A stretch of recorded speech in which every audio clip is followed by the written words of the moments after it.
Magandang umaga mga kaibigan, at ngayon tayo ay nag-video dahil ipapakita namin sa inyo ang ginawa naming markot. At alam nyo ba na isang buwan din naming hinintay ito, kung ito ba ay magbubunga o hindi.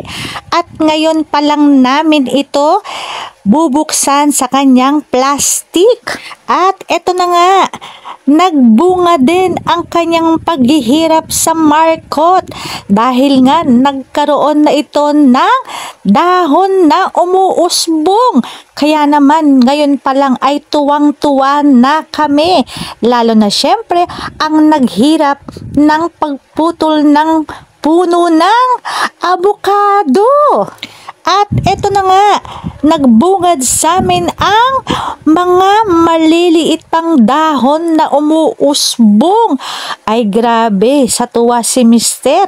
At syempre, tuwang-tuwa din ako dahil alam nyo naman, napakamahal ng abukado ngayon. Kaya sinubukan din ni Mister na gumawa ng sarili niyang puno ng abukado. Ang dami kasi naming napapanood sa YouTube na mga maliliit na puno ng abukado.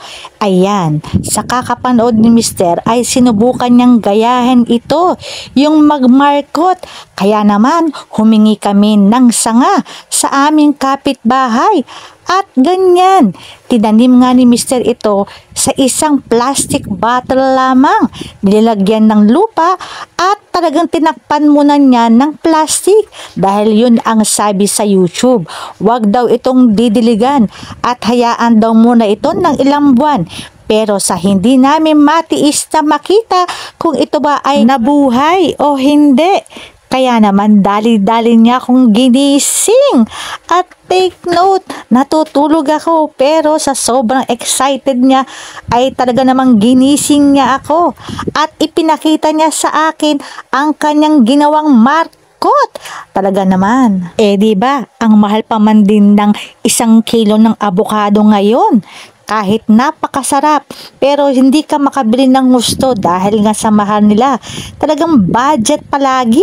Sino ba naman ang hindi nangarap na magkaroon ng sariling puno ng abukado? Diba? Minsan nangangarap tayo na magkaroon ng sariling puno ng abukado. Lalo na't ang sarap ng bunga nito. At syempre napakasustansya pa.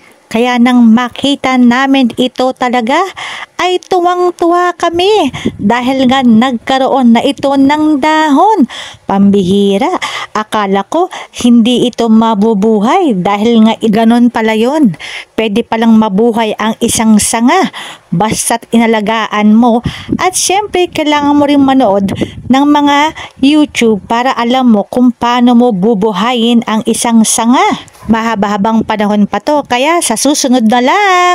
At syempre, always happy. Ngayon may sanga na.